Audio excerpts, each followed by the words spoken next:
बिस्मिल्लाहिर्रहमानिर्रहीम। Dear students, अस्सलाम वालेकुम। उम्मीद है आप सब खैरियत से होंगे। आज हम इंशाल्लाह चैप्टर नंबर 16 में जो नेक्स्ट टॉपिक है 16.7 और 16.8 को देखेंगे, जिसमें power in an AC circuit. ये हमारा फर्स्ट पार्ट होगा, ये शॉर्ट क्वेश्चन के लिए। And then secondly we will see कि एक RLC सर्किट जो है वो किस तरह से उसकी कैरेक्टरिस्टिक्स क्या हैं और उसमें रेजोनेंस का फिनोमेना किस तरह का होता है। सो एक तो मेजर हमारा काम होगा कि हम यहाँ पर रेजोनेंस के फिनोमेना को एक्सप्लोर करें, और इसके साथ साथ आप देखेंगे इस RLC इस सर्किट की कुछ कैरेक्टरिस्टिक्स होती हैं, उन कैरेक्टरिस्टिक्स पर भी हम तवज्जो करेंगे। But before that we have a very short topic जिसको पावर के नाम से हम लिखते हैं। What is power? Electrical power की बात करें, वैसे पावर किसको कहते हैं? The ratio of doing work. The rate of doing work is known as mechanical power. ये मैकेनिकल पावर है। और आपको याद होगा हमने पावर सप्लाइड की बात की थी। पावर सप्लाइड का फॉर्मूला क्या था ओहम्स लॉ के मुताबिक? I square R is equal to I square R V square over R. V square over R। Okay, एक और फॉर्मूला था जी, V इज इक्वल टू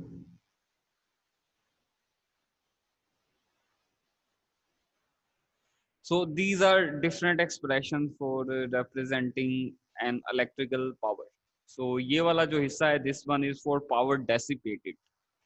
जहां तक ये वाले फॉर्मूला की बात है, this one is representing the power supplied for a pure resistive circuit. But now we are talking in general. और अब आप ये बात जानते हैं कि हमारे करंट वाले वेक्टर और हमारे वोल्टेज वाले वेक्टर के दरमियान में कोई ख़ास एंगल होता है। कभी वोल्टेज करंट से लीड करता है by angle theta, and on the other way sometimes voltage can also lag behind electric current by some certain angle theta. मुझे बताएं कि आप लोग के कब ये कौन सा सर्किट होगा और ये वाला कौन सा सर्किट होगा जिसमें वोल्टेज लैग करेगा? ऐसी सर कंडक्टर में। जी शाबाश, it can be a conductive circuit. और कौन से वाला conductive? It would be an RL circuit, जिसमें रेजिस्टेंस और इंडक्टर एक दूसरे के साथ सीरीज में कनेक्टेड है and voltage lead by some angle theta. और ये वाला सर्किट जिसमें करंट लीड कर रहा है, तो it can be a capacitive circuit, RC circuit. So mean to say, in real circuits, there is some angle theta between the voltage and current. So in an AC circuit, we have capacitive effect as well as the inductive effect can be there. और ये दोनों क्या करते हैं? ये दोनों energy को store कर लेते हैं, और वो एनर्जी जो स्टोर होती है वो इस इमेजिनरी पार्ट में होती है, इस शक्ल में होती है। कभी कैपेसिटर में इलेक्ट्रिक फील्ड की शक्ल में, from positive charges towards the negative charges, और sometimes in shape of magnetic field जब हम बात करेंगे किसी इंडक्टर की। ठीक है, सो ये पावर वो वाली पावर है जो कि लोड को नहीं मिलेगी। और याद रखें, यही वजह है कि हमें एक एडिशनल टर्म की बात करना पड़ती है जो कि बड़ी अहम है, पावर फैक्टर। पावर फैक्टर वाली टर्म अगर आप इस टर्म में देखें ना, तो मुझे बता सकते हैं कि ट्रू पावर ज्यादा कब होगी? चले मैं एक simple C diagram next page पे बना देता हूं, नेक्स्ट स्लाइड पे। भाई ये पावर सप्लाई की किसी ने, जनरेटर ने, VI, ये पावर सप्लाइड है, P is equal to VI। आप मुझे ये बताएं कि लोड को ज्यादा पावर मिलेगी या कम पावर मिलेगी, इसका इन्हिसार है थीटा पे। तो मुझे बताएं कि थीटा कम होगा तब ट्रू पावर ज्यादा होगी या थीटा ज्यादा होने पे? जितना थीटा कम होगा, जीरो के करीब करीब होगा, क्योंकि आपको पता है ना, if I can roll back to this point, pure resistive circuit में वोल्टेज और करंट इन फेज होते हैं और सारी पावर लोड को मिल जाती है, क्योंकि कोस जीरो होता है 1। तो याद रखें पावर फैक्टर किस चीज का नाम है। मैं आपसे अगर पूछूं या आपको पूछा जाए तो पावर फैक्टर इस पावर के formula P is equal to V I cos theta में इस फैक्टर को हम पावर फैक्टर कहते हैं, जिसका नाम क्या है, cos theta. Why do we call it power factor? क्योंकि ये फैक्टर डिसाइड करता है कि कितनी ज्यादा पावर मिलेगी आपके लोड को।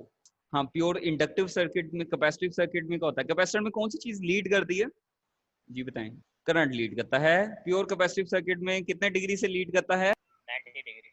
ये 90 होगा और वो कोस 90 जीरो, तो जो पावर फैक्टर है वो कितना हो जाएगा, जीरो हो जाएगा। प्योर इंडक्टिव सर्किट में कौन सी चीज लीड करती है, वोल्टेज। वोल्टेज लीड करता है और 90 डिग्री लीड करता है। मसलन एंगल कम होता तो कम एंगल पर ज्यादा पावर मिलती लोड को, कि जो पावर डिलीवर होनी है लोड को ये डिपेंड करती है angle between the voltage and current. So ये इसलिए हम इसको पावर फैक्टर कहते हैं। तो बेटा आपके लिए इस छोटे से टॉपिक में हम बात की, पहली बात इलेक्ट्रिकल पावर का ये फॉर्मूला में हमने क्यों लिखा, वो इसलिए लिखा क्योंकि हमारे एसी सर्किट में वोल्टेज और करंट के दरमियान में फेज लैग या लीड हो सकता है, जो हमने इस पूरे चैप्टर में अभी तक लर्न किया। दूसरी बात ये कि ये पावर ज्यादा होगी, ज्यादा मिलेगी लोड को या ये कम मिलेगी, ये डिपेंड करता है एक इंतहाई अहम फैक्टर पे जिसका नाम है पावर फैक्टर। और पावर फैक्टर क्या है, पावर फैक्टर इस फॉर्मूला में P is equal to V I cos theta में इस कोस थीटा वाले हिस्से को पावर फैक्टर कहते हैं। और ये क्या डिटरमिन करता है, ये डिटरमिन करता है कि आपके लोड को कितनी पावर मिलेगी और इसकी वैल्यू कहाँ से कहाँ हो सकती है। पावर फैक्टर की वैल्यू 0 से 1 के दरमियान में हो सकती है। This power factor can have a value of between 0 to 1 anywhere. For the time being you know very well कि ये थीटा जो एंगल है ये वोल्टेज और करंट के दरमियान में है। और ये एंगल क्यों बन रहा है, ये एंगल बन रहा है कैपेसिटर की वजह से करंट के लीड होने में या इंडक्टर की वजह से करंट के लैग करने की वजह से। सो सर्किट्स में, एसी सर्किट्स के कंपोनेंट्स हैं ये। सो जितना ज्यादा स्ट्रोंग होगा कैपेसिटिव इफेक्ट उतना करंट लीड करेगा, जितना ज्यादा स्ट्रोंग होगा इंडक्टिव इफेक्ट सर्किट में उतना ही जो वोल्टेज है वो लीड करेगा। So it depends upon the circuit कि उसमें इंडक्टिव इफेक्ट ज्यादा स्ट्रोंग है या कैपेसिटिव इफेक्ट ज्यादा स्ट्रोंग है। वापडा वाले अगर कोई 0.85 से पावर फैक्टर कम हो जाए ना तो उस इंडस्ट्री को एक्स्ट्रा चार्ज करना पड़ता है बिल।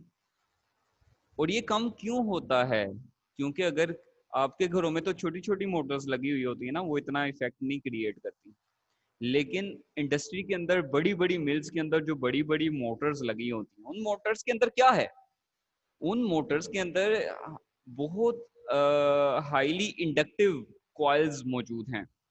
और in some industries there are some capacitive loads as well, very heavy. तो ये क्या करते हैं, इसकी वजह से पावर फैक्टर कम हो जाता है। जब पावर फैक्टर आपका कम हो जाता है तो ये ना सिर्फ यहाँ पर इफेक्ट करता है बल्कि ये मेन सप्लाई पे भी इफेक्ट करता है। So students, this one is a long question जहां पर हम बात करेंगे RLC सीरीज रेजोनेंस सर्किट की। हम बात करेंगे RLC सीरीज रेजोनेंस सर्किट की। So we can see that we have considered a circuit where resistance, inductance and capacitance they are connected in series with an AC source. तो जब कोई RLC series circuit को हम किसी AC source के साथ connect करते हैं तो अब हम फ्रीक्वेंसी को तब्दील करेंगे। हम किस चीज को तब्दील करेंगे, we will change the frequency of alternating supply और चेक करेंगे कि how will it affect the output current. So इस पूरे सर्किट में being connected in series current same रहेगा, current will remain same and we will change this frequency of alternating supply। अच्छा जी, very well known inductor की reactance क्या होती है? Inductor की रिएक्टेंस होती है 2 पाई एफ एल या ओमेगा Omega एल। L. शाबाश। और कैपेसिटर की रिएक्टेंस कितनी होती है? 1 ओवर ओमेगा सी या 1 ओवर 2 पाई एफ सी। अभी अभी आपने एक बात सीखी कि किसी सर्किट में करंट लीड करता है या वोल्टेज लीड करता है। ये डिपेंड करता है कि आया कि उसमें इंडक्टिव इफेक्ट ज्यादा है या उसमें कैपेसिटिव इफेक्ट ज्यादा है। तो आए जरा जज करते हैं उसी तरह की कोई बात। तो बेटा ये ग्राफ फ्रीक्वेंसी के दरमियान में बना हुआ है। आप क्या करते जा रहे हैं? आप ऑल्टरनेटिंग सोर्स की फ्रीक्वेंसी को 0 से बढ़ाते जा रहे हैं। We are increasing the value of frequency और उसके कोरोस्पोंडिंग इस सर्किट के करंट को हमने स्केच किया हुआ है इस ग्राफ में। आए जरा समझें ये ग्राफ की वेरिएशन ऐसे क्यों है। इब्तदाई तौर पर अगर आप देखें इस फेज में मैं हाईलाइट कर लेता हूं आपको, तो अभी फ्रीक्वेंसी लो है या फ्रीक्वेंसी हाई है? ये पहला पोर्शन लो फ्रीक्वेंसी वाला है या हाई फ्रीक्वेंसी वाला है? Low frequency. शाबाश। और उसके बाद ही हम हाई पे जाएंगे, हाई फ्रीक्वेंसी। तो लो फ्रीक्वेंसी की बात करें। अच्छा अहमद शाह या उमर, आप मुझे ये बताएं कि लो फ्रीक्वेंसी के ऊपर किसकी रिएक्टेंस ज्यादा होगी, इंडक्टर की या कैपेसिटर की? लो फ्रीक्वेंसी पर किसकी रुकावट ज्यादा होगी? जब फ्रीक्वेंसी लो होगी तो इसका मतलब है इंडक्टर की रिएक्टेंस भी कम होगी। It means eight low frequency, when frequency is low, circuit में किसकी रुकावट ज्यादा होगी? कैपेसिटर Capacitive या reactance. इंडक्टर? शाबाश। So at low frequency we can easily see that the reactance of inductor will also be low, जबकि low frequency पर ज्यादातर मुजाहमत जो होगी वो कैपेसिटर की वजह से होगी। आपको याद होगा मैंने आपको ये बात समझाई थी कि लो फ्रीक्वेंसी के ऊपर कैपेसिटर को ज्यादा टाइम मिल जाता है किसी भी यूनिट टाइम में कि वो एनर्जी को स्टोर कर सके। Whereas at low frequency inductor में जो rate of change of flux होगा वो भी कम होगा, तो करंट भी कम इंड्यूस होगा। तो यानी कि मैं इस हिस्से में लिख सकता हूं कि लो फ्रीक्वेंसी पे मेरा सर्किट बिहेव कर रहा है as R C circuit. At low frequency, the circuit behaves as an RC series circuit. So low frequency पे, और हमने कैसे अंदाजा लगाया? हमने भाई इसके बेसिक रिएक्टेंस के फॉर्मूला से ये अंदाजा लगाया। यहाँ तक वाली बात के बाद अब हम चलते हैं हाई फ्रीक्वेंसी पे। तो फर्ज करें कि अगर आप फ्रीक्वेंसी को बढ़ा देते हैं और हम इस साइड पे आ जाते हैं जी। सो एट हाई फ्रीक्वेंसी आपको पता है जब हाई फ्रीक्वेंसी होती है तो चार्जेस ऑसिलेट करते हैं back and fourth very quickly, तो बहुत तेजी के साथ ऑसिलेशन होगी।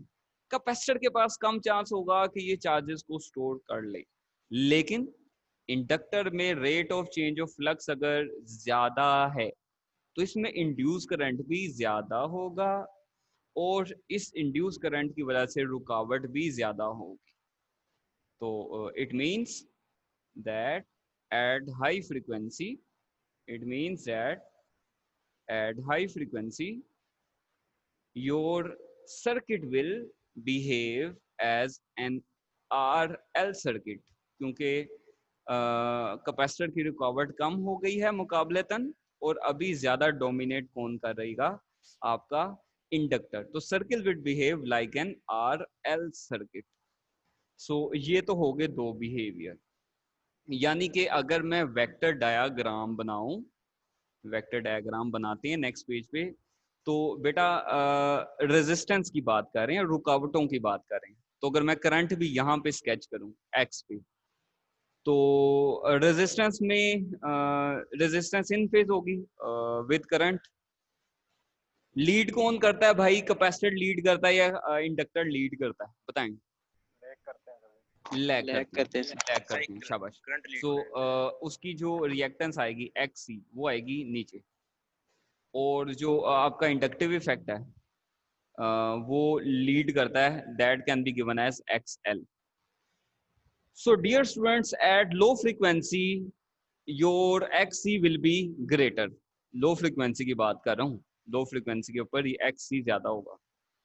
और जब आप फ्रीक्वेंसी बढ़ाते जाएंगे तो फ्रीक्वेंसी बढ़ाते बढ़ाते आपका एक्स एल भी बढ़ता जाएगा। और जब फ्रीक्वेंसी हम बढ़ाते जाएंगे तो इंडक्टिव इफेक्ट डोमिनेट होना शुरू हो जाएगा, तो आपका जो कैपेसिटिव इफेक्ट है that will go on decreasing side.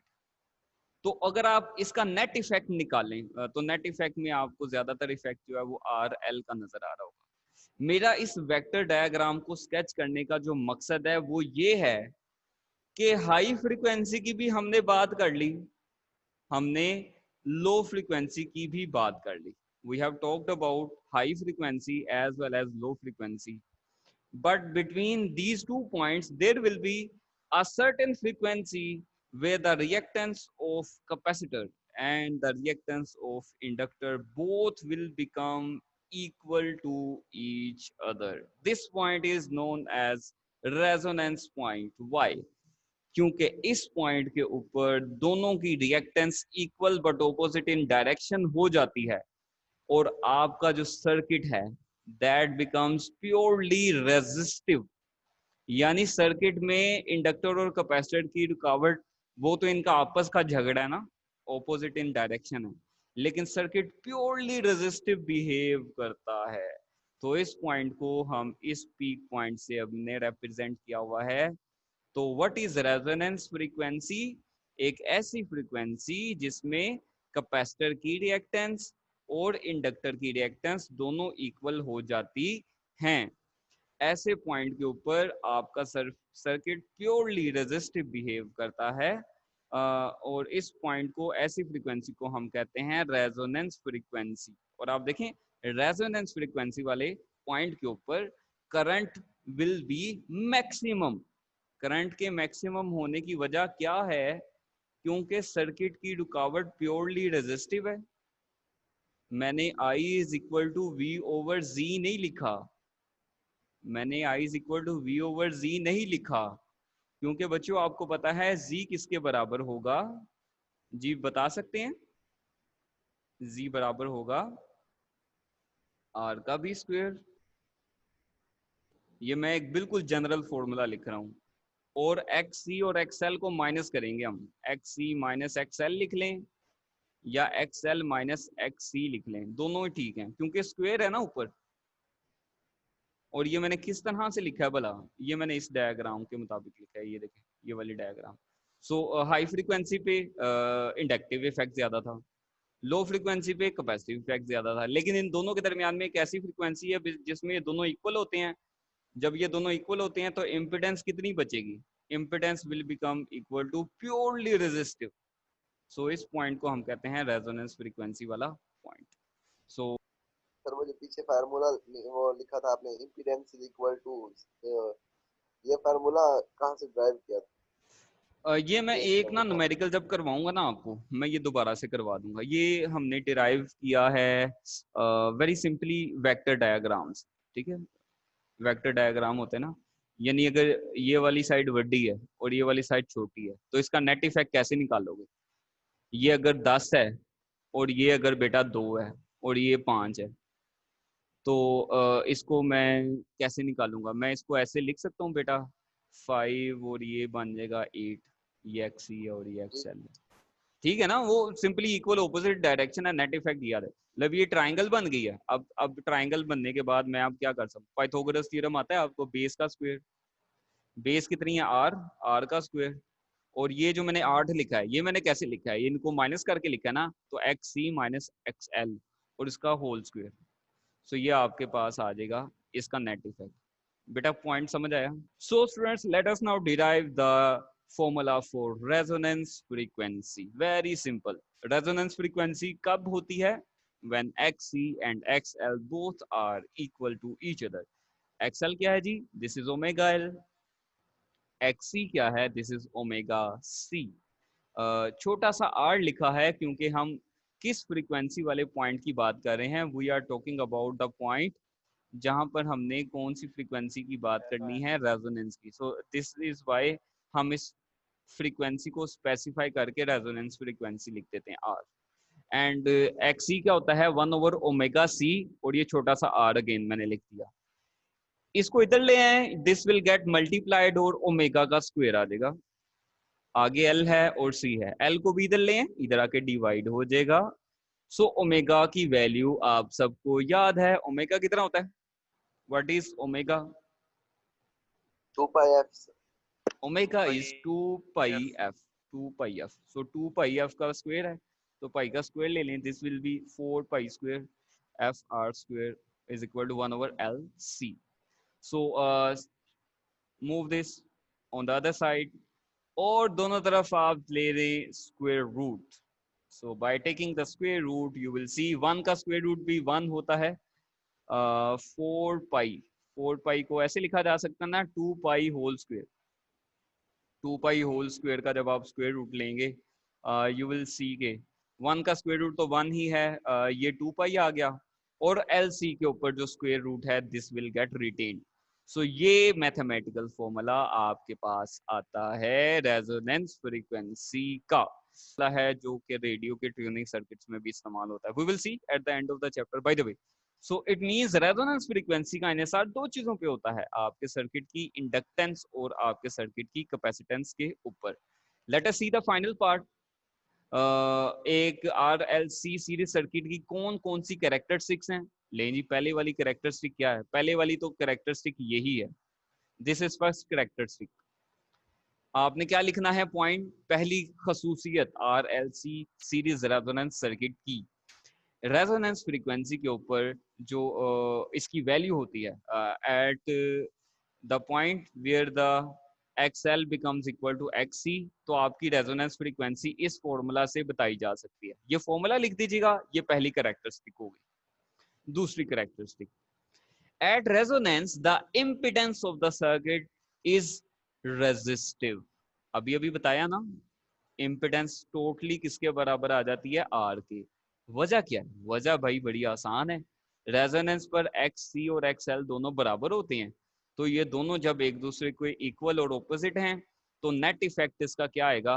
Net effect आएगा आपके पास ये कि आपका सर्किट प्योरली रेजिस्टिव बिहेव करेगा, because inductor and capacitor they have cancel out their effect. और प्योर रेजिस्टिव सर्किट का पावर फैक्टर कितना होता है? ये पावर फैक्टर होता है 1। जिन बच्चों को नहीं पता पावर फैक्टर क्या होता है, वो बस ये देख लेंगे, पावर फैक्टर का मतलब है, power factor is the cos theta, and cos theta, resistor में वोल्टेज और करंट इन फेज होते हैं, theta will be 0, cos 0 is 1। Second characteristic, impedance of the circuit is minimum. Minimum क्यों हो गई? इसलिए मिनिमम हो गई क्योंकि आपके इंडक्टर ने और आपके कैपेसिटर ने, वो तो उनकी आपस की लड़ाई चल रही है ना, equal but opposite in direction. लेकिन सर्किट में रुकावट का बाइस इस पॉइंट के ऊपर सिर्फ और सिर्फ बन रहा है आपका रेजिस्टर की वजह से। तो जब रेजिस्टेंस मिनिमम होगी, रुकावट मिनिमम होगी, तो करंट इसी वजह से यहाँ पर मैक्सिमम है। The amplitude of the voltage is maximum, obviously रुकावट कम से कम तो करंट ज्यादा से ज्यादा है रेजोनेंस वाले पॉइंट के ऊपर। लास्ट पॉइंट है जी, at resonance the voltage drop may be greater than the source. तो बेटा होता ही है कि जो आपको पता है ना, कैपेसिटर और इंडक्टर दोनों अपने अक्रॉस वोल्टेज स्टोर करने की खासियत रखते हैं। सो वो कहता है at resonance the voltage drop across inductor और capacitor may be greater than the source. उसकी वजह यह है कि आपका सर्किट जब वो प्योरली रेजिस्टिव हो चुका होता है इस पॉइंट के ऊपर, तो कुछ वोल्टेज इसने खुद ने स्टोर किए हुए होते हैं, और एडिशनली जो वोल्टेज सोर्स के हैं वो भी ऐड अप हो जाते हैं। सो इसी वजह से वो कहता है कि रेजोनेंस वाले पॉइंट के ऊपर जो आपका वोल्टेज है अक्रॉस दीज, फर्ज करें ये 220 वोल्ट का है और ये आपको पता है ना ये दोनों कैपेसिटर और इंडक्टर आपस में कैच खेलते हैं, ये इसको एनर्जी दे देता है, फिर वो इसको एनर्जी दे देता है ओवर द साइकिल, क्योंकि इन दोनों के वोल्टेज इक्वल है but they are opposite in direction. तो ये सोर्स से ज्यादा भी हो जाएं तो still they will cancel out the effect of each other. So अगर आपको ये सोच समझने में परेशानी हो कि ये उसने क्या लिख दिया, ये क्या मजाक कर दिया कि सोर्स से भी ज्यादा वोल्टेज, तो उसकी रीजन क्या है, because they have the storage capability, inductor में मैग्नेटिक फील्ड की शक्ल में, कैपेसिटर में इलेक्ट्रिक फील्ड की शक्ल में। आज के लेसन को यहाँ पर हम खत्म करते हैं। There are various application of RLC series circuits in real life. Low pass filter और हाई पास फिल्टर यूज होते हैं। सादा अल्फाज में इन सर्किट्स का काम होता है, high pass filter high frequency, एक खास लेवल से हाई फ्रीक्वेंसी उनको सिर्फ पास करने देता है, बाकी फ्रीक्वेंसीज को जज्ब कर लेता है। और एक होता है लो पास फिल्टर, लो पास फिल्टर कैपेसिटिव होता है। आप देखें, आपको पता है ना लो फ्रीक्वेंसी के ऊपर कौन डोमिनेट करता है, कैपेसिटर। सो लो पास फिल्टर एक खास लेवल से लो फ्रीक्वेंसीज को ही पास करने की इजाजत देता है। सो रियल लाइफ में ये यूज होते हैं। आप जो ऑडियो एडिटिंग भी आप करते हैं उसमें आपकी फ्रीक्वेंसी हाई या लो उसको फिल्टर किया जाता है। सो ये इन्हीं फिल्टर्स की मदद से होता है। इसी तरह से आपके रिसीवर सर्किट होते हैं, वो भी इसी तरह से रिसीव करते हैं। So there are various application of RLC series circuit. So there are 7 habits of highly effective people, जिनमें आप अगर किसी दरख्त की बेस को देखें तो वो आपकी ये पहली 3 हैबिट्स हैं। फिर उसका तना होता है, वो आपका ये वाला पार्ट है जिसमें आप डिपेंडेंस से इंडिपेंडेंस की तरफ और इंडिपेंडेंस से इंटरडिपेंडेंस की तरफ जाते हैं। सो डिपेंडेंस होता है कि अभी मैं आपको सिखा रहा हूँ, you are dependent upon me, फिर आप इसको इंडिपेंडेंटली खुद करेंगे, खुद करने के बाद you will be part of some team, आप किसी बड़ी ऑर्गेनाइजेशन का हिस्सा होंगे और आप एज ए टीम मिल के काम करेंगे to bring about some fruitful things. So these are the 7 habits of highly effective people. So adopt them, adapt them. Thank you very much.